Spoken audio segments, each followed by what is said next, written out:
नमस्कार दोस्तों। आज मैं आपको पाप के बारे में बताऊंगा।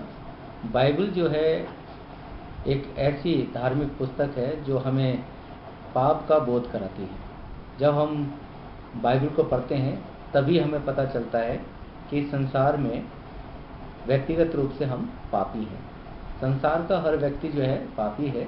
कोई व्यक्ति ये नहीं कह सकता कि उसने पाप नहीं किया है। धर्मशास्त्र बाइबल में लिखा हुआ है, सबने पाप किया है और परमेश्वर के अनुग्रह से रहित हैं। कोई व्यक्ति इस संसार का ये नहीं कह सकता है कि उसने कोई पाप नहीं किया है।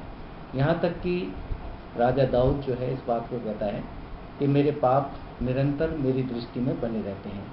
तो जो व्यक्ति धर्मशास्त्र बाइबल के अनुसार परमेश्वर की पवित्र नज़दीकी में आता है और परमेश्वर की उस नज़दीकी में आकर जब वो अपने जीवन को जांचता है, परखता है, तब उसे इस बात का एहसास होता है कि वो एक पापी मनुष्य है और उसको अपने पापों का एहसास होने लगता है।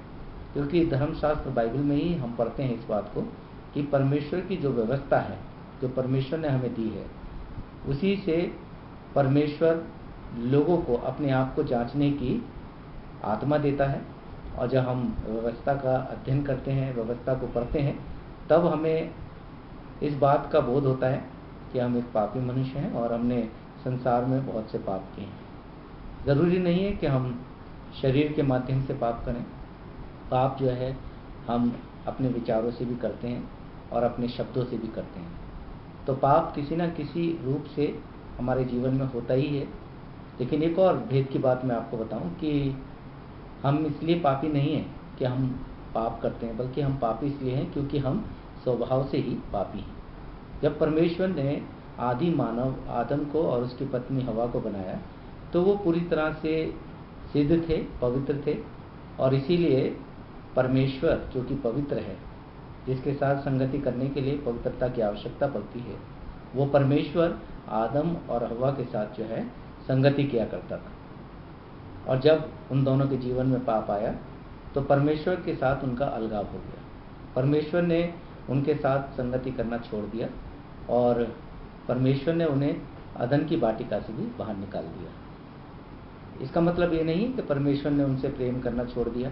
परमेश्वर उनसे तब भी प्रेम करता रहा और इसीलिए परमेश्वर ने उनके पाप के निवारण के लिए एक योजना बनाई कि वो अपने पुत्र प्रभु यीशु मसीह को संसार में भेजे, ताकि उसके संसार में आने के द्वारा मानव जाति जो है उसको पाप का छुटकारा मिल सके और पाप से उसका बचाव हो सके। इसलिए प्रभु यीशु मसीह ने आज से लगभग 2014 वर्ष पहले सलीब पर अपनी जान दी। और धर्मशास्त्र बाइबल में हम पढ़ते हैं कि उसकी पीठ पर 39 कोड़े मारे गए, हाथ पांव में कीलें ठोकी गई और सर पर कांटों का ताज पहनाया गया। और लिखा है कि उसी के मार खाने से हम चंगे हुए हैं। और यीशु मसीह के उस महान बलिदान के द्वारा ही आज मानव जो है वो परमेश्वर के साथ संगति कर सकता है, परमेश्वर के नज़दीक आ सकता है। तो इस तरीके से पाप मनुष्य के जीवन में आदि मानव और उसके पत्नी जो थी हवा, उसके द्वारा आया। लेकिन उद्धार जो है वो भी दूसरे आदि मानव अर्थात प्रभु यीशु मसीह के द्वारा आया। तो इस तरह से हम देखते हैं कि एक आदम के द्वारा पाप आता है तो दूसरे आदम के द्वारा उद्धार भी है। तो इस तरीके से हम अपने जीवन में पाप को जान सकते हैं, उसकी जांच कर सकते हैं अपने जीवन में, और उसके छुटकारे के लिए हमें क्या करना होगा ये भी देख सकते हैं। क्योंकि धर्मशास्त्र बाइबल में लिखा हुआ है कि परमेश्वर ने जगत से ऐसा प्रेम किया कि उसने अपना इकलौता पुत्र दे दिया, ताकि जो कोई इस पर विश्वास करे वो नाश ना हो परंतु अनंत जीवन पाए।